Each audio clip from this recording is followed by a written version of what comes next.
حبيب قلوبنا مولانا ومولى الثقلين جد الحسن والحسين أبي القاسم محمد وعلى آله الطيبين الطاهرين المعصومين المظلومين ولعنة الله على أعدائهم أجمعين من يوم هذا إلى قيام يوم الدين.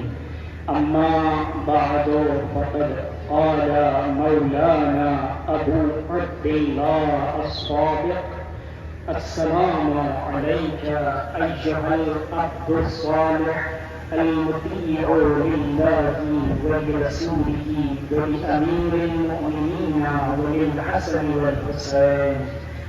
عزاداران مظلوم کربلا، ماتم داران شہدائے کربلا،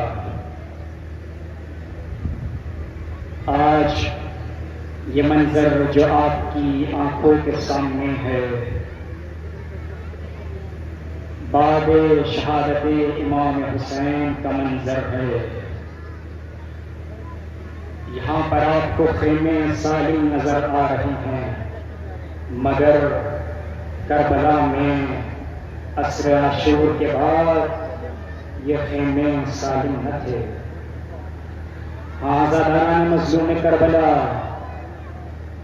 ہاں شبیر کے ماتم دارو، عباس کس ہستی کا نام ہے؟ میں چاہتا ہوں کہ حضرت سرکار وفا مولا ابوالفضل عباس کے چند ان کی فضیلتیں آپ کے گوش گزار کروں. عباس آخر کسے کہتے ہیں؟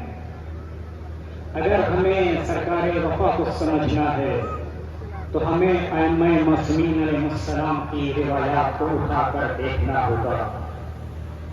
آخر عباس کا کیا مقام ہے؟ اگر ہمیں یہ جاننا ہے تو آئیے معصومین علیہ السلام کی روایات میں جناب عباس کا مقام دیکھیں.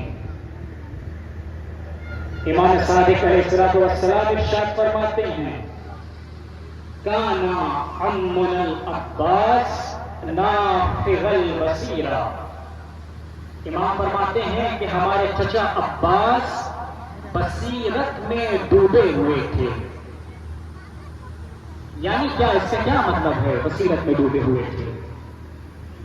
یعنی اگر عباس کو سمجھنا ہے تو پہلے بصیرت کو سمجھیں کہ بصیرت کسے کہا جاتا ہے.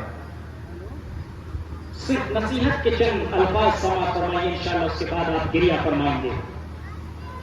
اپنے چھوٹے بھائیوں کے لیے، اپنے نوجوانوں کے لیے، اپنے جوان بھائیوں کے لیے عرض کروں کہ بصیرت اگر انسان کے پاس نہ ہو تو انسان جیتی جاگتی جلد ہارا جایا کرتا ہے. مثال دو تو شاید بات اور زیادہ واضح ہو جائے. جب جناب مسلم ابن عقیل کے ہاتھوں پر کوفے والوں نے بیعت کی، آپ نے سنا ہوگا علماء سے کہ 18,000 کی تعداد ملتی ہے تاریخ میں کہ 18,000 لوگوں نے جناب مسلم کے ہاتھوں پر بیعت کی اور جناب مسلم کو قبول کیا. لیکن چونکہ کوفے والے منتظر تھے کہ امام حسین ہماری ہدایت کے لیے آئیں گے اور کوفے والے جیسا کہ خط لکھ چکے تھے، امام حسین کو بلا چکے تھے، اور یہاں پر جناب مسلم نے بھی خط لکھ دیا تھا کہ مولا آپ تشریف لے آئیے، کوفے کے حالات ہموار ہیں.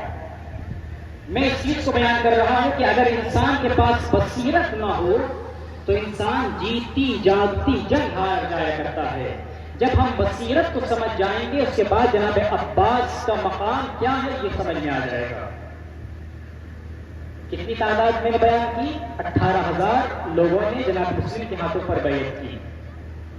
لیکن جب کچھ ہی دنوں کے بعد اسی کوفے میں ابن زیاد آتا ہے، اپنے چہرے پر نقاب ڈال کر آتا ہے اور اس کے ساتھ صرف 500 افراد تھے. کوفے کے لوگ یہ سمجھ رہے تھے کہ شاید امام حسین آئے ہیں، کیونکہ ہم نے امام حسین کو خط لکھا ہے، لہٰذا امام حسین ہماری ہدایت کے لیے آئے ہیں اور یہی امام حسین ہیں۔ اب مجھے انصاف سے بتائیے کہ اگر ان کے پاس بصیرت ہوتی تو وہ اس دھوکے کو سمجھ جاتے، کیونکہ جو ہدایت کے لیے آتا ہے، جو ہادی برحق ہوتا ہے، جس کا کام ہدایت دینا ہوتا ہے، وہ کبھی بھی چہرے پر نقاب ڈال کے نہیں آتا، اس کو چہرہ چھپانے کی ضرورت نہیں ہوتی۔ لیکن کوفے والے اس بات کو سمجھ نہیں پائے، لہٰذا ابن زیاد کو امام حسین سمجھتے رہے۔ اور جیسے کہ آپ دیکھیں گے، کتابوں کو مطالعہ کیجیے، کتابوں میں ملتا ہے کہ امام حسین کی وہاں پر سزائیں بلند ہوئی،